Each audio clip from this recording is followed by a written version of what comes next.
Dan untuk masyarakat, kalaupun sampai nih korban-korban, ternyata hasil perjuangan kita nihil, bukan berarti kita langsung pasrah dan ikhlas ya. Kalau saya nggak akan mungkin pasrah dan ikhlas.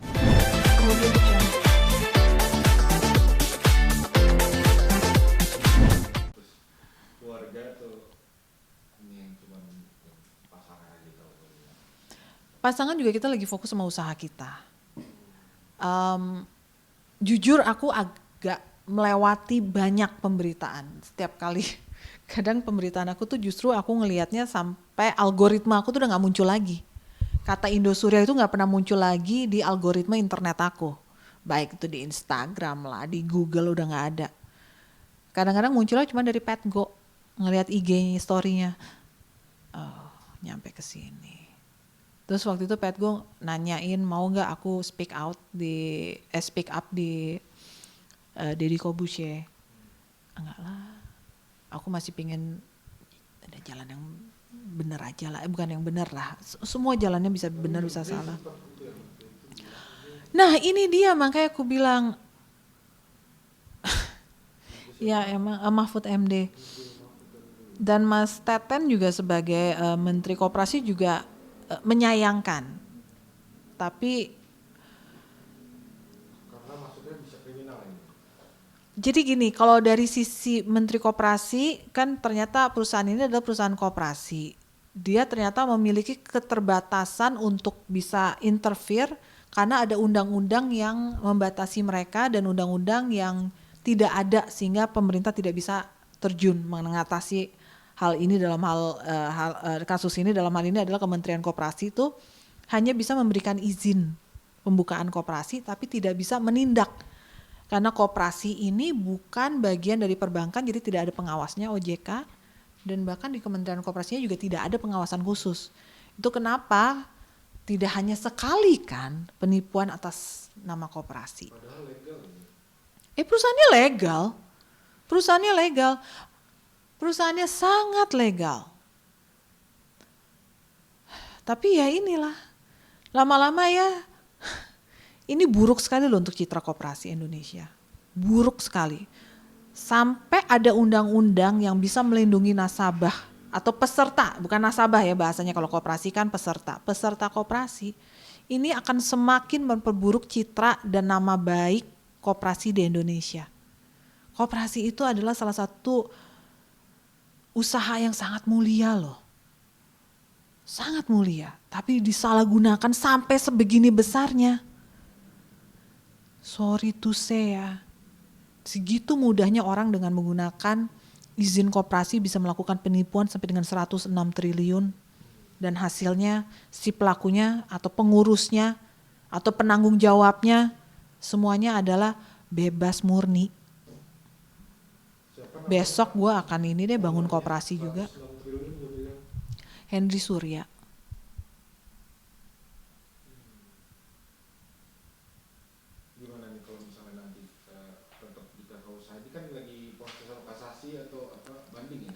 Sekarang prosesnya sih pada mau banding tapi belum ada keputusan akan bandingnya seperti apa karena kan kita masih ada waktu kurang lebih 2 minggu ya untuk mengajukan banding. Jadi masih kita lihatlah, kita pantau lah kayak gimana. Hopefully saya sih berharap semua nasabah yang menjadi masalah yang terkena kasus ini kita jangan putus semangat, jangan jadi terpecahkan. Makin kita berkuat dan setujulah. Sorry ya Petgo ya.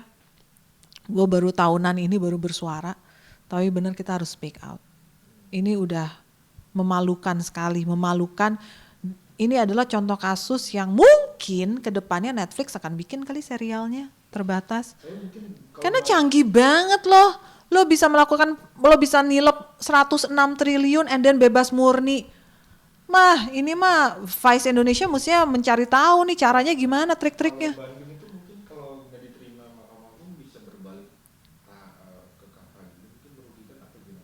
Apa yang dirugikan? Nama baik. Apa? Kerugian apa dia?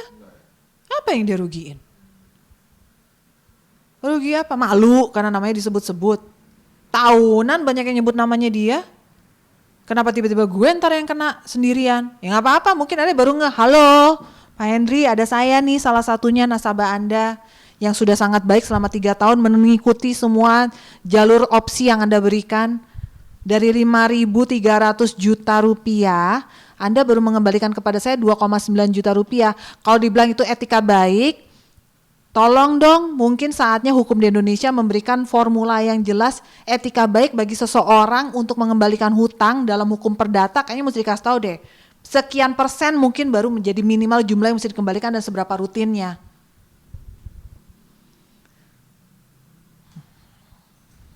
Henry Surya. Udah sempat mungkin mau datang ke rumahnya Henry. Ya elah, emang ini nagih utang kayak ke tukang kredit. Kayak bisa aja. Berarti kalau ini masih tetap diusahain ini dulu sidang dulu banding ya Kak. Jalan apa lagi? Dari Mungkin perdata kalau ada nih sita-sita. artis juga yang terkait kan banyak tuh, mungkin Kakak belum tahu. Kalau ada yang tahu mungkin mau ya kayak kalau untuk bareng-bareng. Ayo kita bareng-bareng jangan Oke, gitu. let's do this. Ayo. Udah cukup kalau misalnya dibilang kalau ini tiba-tiba ada satu pengacaranya Henry Surya yang mendatangkan surat somasi atau melakukan ancaman-ancaman seperti yang dirasakan oleh beberapa yang bersuara, ya sekarang saya bilang sudah saatnya ya. Saya udah ngikutin semua jalannya selama 3 tahun loh.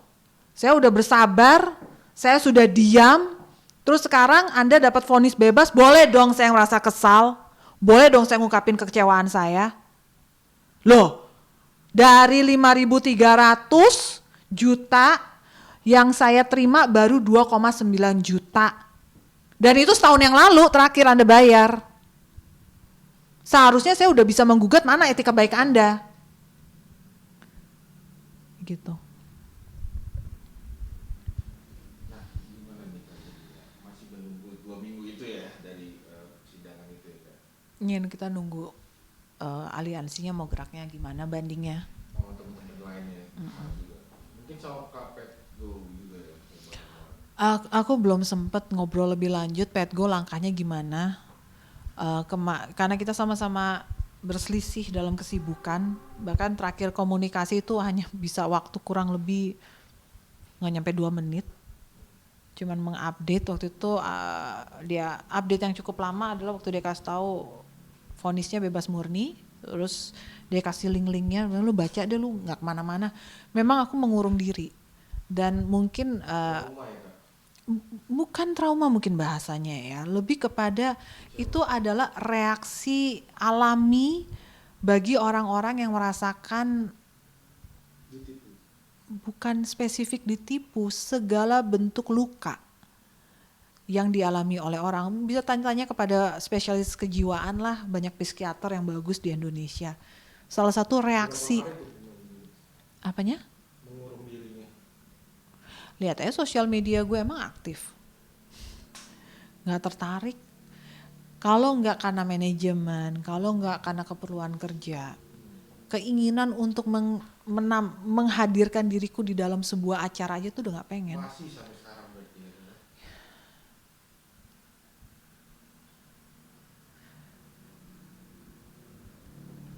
Untungnya teman curhat aku selain pasangan adalah seorang psikiater yang secara ikrar jabatannya, profesinya diharuskan untuk menyimpan rahasia ya. Terkadang tuh banyak curhatan-curhatan aku tuh yang ya udahlah. Berarti nanti kalau ada yang DM kakak siap ya untuk dirangkul bareng ya Kak ya? Iya, kayaknya udah waktunya deh. Udah nggak nomor. Pasangan udah cerita kalau kita mau speak up gitu. Oh, aku udah diskusi sama dia. Udah diskusi kira-kira plus minusnya, lalu apabila ada serangan-serangan seperti yang dialami oleh beberapa orang gimana, dia bilang udahlah jalan aja lah. Nothing tulus sekarang. Kita bersuara, duit kita udah hilang. Ada yang tertunda mungkin yang tadinya mau rencana menikah jadi. Aduh, kalau bicara rencana menikah jadi tertunda tuh dari zamannya rumah gue, kasus yang rumah, sekarang kasus Indosurya. Ih, kenapa jadi masalah hukum mulu ya? Ya untung sih, nauzubillah ya, gue cuma 2 itu doang sih. Cuman kalau Aduh gak kepikiran. Serius, aku tuh kalau ditanya nikah udah gak kepikiran. Fokus energi dan perhatian aku tuh udah habis untuk memikirkan bagaimana gue menyiapkan hidup gue untuk tua nanti. Dengan dari tabungan gue yang sudah diambil orang. Dan sekarang ngelihat hidup gue di kanan kiri aja gue udah bingung. Tapi keluarga nggak nanya-nanya. Aduh. Keluarga aku tuh orang-orangnya sangat cerdas dan luar biasa pengertiannya, memiliki pemahaman bahwa saat orang sedang masuk fase terburuk dalam hidupnya, justru jangan sok-sok ditanyain. Kecuali lo punya solusi, jangan sok-sok nanyain. Hanya bikin orang gak bisa ngomong, gak bisa gerak. Mungkin fans kakak pengen tahu nih, kapan ada target mungkin, enggak ya? Selesaiin dulu deh masalah rumah. Rumah gue bisa gue kuasain aja secara fisik. Itu mungkin udah ada satu langkah tambahan. Ini sekarang tiap bulan bayar cicilan, megang pagernya aja gak pernah. Terus kalau misalnya dengar laporan dari orang-orang sekitar, enak banget ya yang tinggal di rumah lo ya. Bayar kontrak enggak, bayar sewa enggak, PBB aja gak dibayar sama dia. Nempatin aja rumah lo. Itu gara-gara Indosuria? Enggak. Tapi harusnya Bisa kelar kalau emang Iya. masih ada ya. harusnya akan jauh lebih mudah bagi aku kalau kasus Indosuria ini tidak terjadi. Mungkin mau himbauan buat yang masih kena kasus Indosuria biar ini, ayo kabar-kabaran aja kita ajukan kasasi atau banding, nggak usah takut gitu. Nomor satu sih kalau sesama korban, pesan aku sih cuman yuk kita jangan patah di tengah jalan, jangan sampai kita berhenti kekompakannya. Ayo kita kawal terus biar bagaimanapun itu ada hak kita di sana. Banyak aliansi-aliansi yang tidak memerlukan uang banyak kok. Bahkan mereka beberapa hanya meminta beberapa ratus ribu hanya sebagai uang jalannya mereka yang memang saya rasa sih ngurusin kayak gini nih bolak-balik tuh pasti ada biayanya. Toh kita yang diminta tuh cuma aduh dikit banget lah dibandingin apa yang mereka keluarkan waktu, pemikiran, tenaga untuk mewakili kita. It's okay. Terus kita bersama. Dan untuk masyarakat Indonesia, please. Udah terlalu banyak kasus seperti ini yang terulang di Indonesia. Terlalu banyak. Apalagi yang mengatasnamakan koperasi. Bukan saya mau nganggap jelek ya terhadap koperasi Indonesia. Banyak yang bagus. Saya menjadi duta koperasi selama 2 tahun. Tapi ini sudah saatnya kita mendorong dan membantu pemerintah terutama Kementerian Koperasi di sini untuk mengubah undang-undang koperasi supaya mereka punya gigi untuk menindak koperasi-koperasi yang bandel. 1. Yuk kita bantu giring supaya ada undang-undang yang baru, revisi dari Kementerian Koperasi, memberikan draftnya ke DPR RI supaya disahkan undang-undang koperasi yang baru. Mas Teten, yuk mulai Mas Teten. Kita bangun draftnya supaya Koperasi Indonesia tuh tidak lagi seperti ini terus. Menjadi lembaga yang digunakan untuk menipu orang banyak seperti ini dan tidak bisa pemerintah terjun karena terbatas oleh payung hukumnya. Dan untuk masyarakat, kalaupun sampai nih korban-korban, ternyata hasil perjuangan kita nihil, bukan berarti kita langsung pasrah dan ikhlas ya. Kalau saya nggak akan mungkin pasrah dan ikhlas. Tapi saya akan jadikan ini pembelajaran dan saya akan terus bersuara mengajari orang-orang nih bentuk-bentuk penipuan. Ya, terutama orang-orang itu saya akan jadikan itu tokoh kalau bisa saya danain menjadi sebuah bentuk mini series supaya orang belajar. Di Netflix tuh banyak sekali serial-serial yang menjelaskan bagaimana cara kerja sebuah penipuan. Berarti kakak udah siap dong kalau terima kabar dari teman-teman. Ternyata lu udah kasus, aku udah bilang gue. Ya, makanya sekarang speak up. Siap ya. Iya. After 3 years, Apa nih akan dilontarkan kalau temen tanya? tanya apa tuh? Lu nggak bilang begini sih ke gue. Porsinya dia apa? Mungkin udah sahabat gitu atau gimana. And then what? Kayak gue cerita sama sahabat gue terus cuman bisa apa? Aduh sabar ya, tabah ya, sama aja. Enggak. Kalau gue udah nggak kuat, ngapain gue ngebebanin hidup orang dengan cerita gue yang nggak ada solusinya juga dari lo kan? Ya udah, mendingan lo taunya yang baik-baik aja, yang happy-happy aja tentang gue. Yang ini gue coba atasin sendiri, tapi this is enough. Saat seorang dengan track record seperti itu bisa divonis bebas murni, this is enough. Kak, terakhir dong kan nih update, ini kan entertain dulu Kakak kan presenter. Kegiatannya selain masih pusing soal itu, ada bisnis apa mungkin di tahun 2002 belum ada, sekarang 2023 mau di launching atau apa gitu. Iya. Kepingin punya apa, tanah atau gimana? Nomor 1 pingin menguasai secara fisik rumah yang udah atas nama diriku, yang aku cicil selama 10 tahun terakhir, yang sudah menjadi hak aku. Itu nomor 1 tuh, yang rumah di Bekasi. Bentuknya kayak gimana gue udah gak tahu deh tuh rumah. Kedua, semoga dalam waktu dekat aku bisa launching usaha aku yang baru. Ini adalah penyewaan pakaian daily wear menggunakan aplikasi dan website, sehingga bisa membantu masyarakat yang ingin berpenampilan ekstra tanpa harus mengeluarkan uang belanja yang berlebihan. Itu made in Indonesia atau ada import, ada lokal, ada ini? Pakaiannya, kalau pakaiannya banyak merek, dari yang high end sampai yang lokal juga ada semua. Tapi sistem yang aku miliki ini membuat terutama nih orang-orang yang beli bajunya tuh gatel gitu loh, pengen belanja baru dipakai 2-3 kali habis itu bingung mesti diapain. Nah, daripada begitu mendingan jadi member di usaha aku, bayar setiap bulanan dengan angka yang fix, tapi punya akses ke lemari dari, ya bisa dikatakan lemari kami ini, perusahaan aku ini. Bisa gonta-ganti pakaian dengan model yang beragam gitu. Kenapa jadi ke itu atau bukan F&B? Emang Udah pernah. dulu. F&B tuh udah pernah, udah tahunan. Aku pernah punya travel, aku pernah punya laundry, aku pernah punya F&B. This is the moment aku ngeliat model bisnis ini sesuai dengan kebutuhan aku, dengan experience aku, dan ini bagian mungkin bisa dikatakan kontribusi aku untuk bapak-bapak yang memiliki istri hobi belanja, hobi gonta-ganti penampilan, Itu outfit semua ya buat pakaian semua. buat pernikahan tuh. Oh enggak, untuk ngantor bisa, untuk mau datang Semua ya berarti. ada semua. Bahkan kayak gue bilang itu daily wear.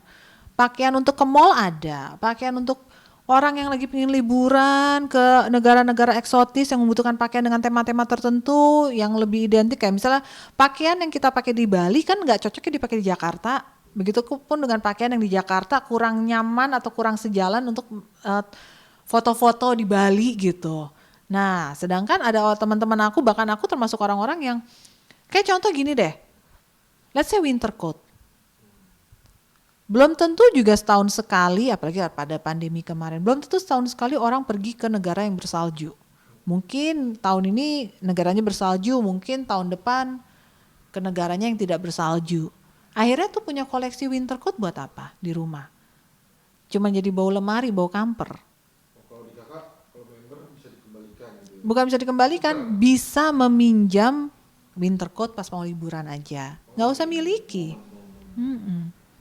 Tapi kalau ngomong dia mau beli juga bisa tuh kak. Nanti akan ada pada saatnya pakaian tersebut bisa aku pre-love, aku akan pre-love. Bahkan ada beberapa yang sudah mengatakan pingin numpang jualan di aku. Teman aku bilang sebentar dulu ya, saya launching yang model yang saya mau jalanin dulu. Pasaran muda-mudi atau gimana nih kak? Terus brandnya brandnya kerjasama dengan brand luar juga. Jadi ada yang khawatir pengennya kan aku brand ini terkenal. Pasti ada semua atau gimana? Kalau dibilang ada semua sih tentu nggak bisa ya, karena dunia fashion itu kan luasnya luar biasa ya. Tapi brand-brand yang koleksi yang aku miliki juga terdiri dari brand-brand luar negeri yang mungkin cukup ternama ya. Seperti aku ada koleksi Kenzo, aku ada Red Valentino, aku ada Moschino, DVF, aku punya banyak sekali koleksi Ganni. Terus aku punya Victoria Beckham. Itu mungkin tipe-tipe baju-baju yang pingin dimiliki, Kate Spade. Tapi orang Aduh cantik sih, cuman gue pakai sekali. Kadang-kadang satu baju aku tuh sama harganya dengan satu buah tas mewah. Orang daripada gue invest duitnya ke satu baju yang dipakai 2-3 kali udah kelihatan di sosial media. Udah, bilang kok baju itu aja. Mendingan gue invest ke tas, pasti kan gitu. Nah, makanya udah nggak perlu. Jadilah bagian dari company aku, jadi member, dan punya experience merasakan pakaian-pakaian yang harganya sama dengan beberapa tas mewah. Kapan tuh, Kak? Bulan depan atau Hopefully aku sih targetin Februari ini. Hopefully ya, doakan kelancarannya. kabar-kabarin nggak, Kak? Oke. Biar aku bantu koordinator ini. Boleh, boleh, boleh. Ini emosinya cukup jumping-jumping ya rasanya ya. Oke deh.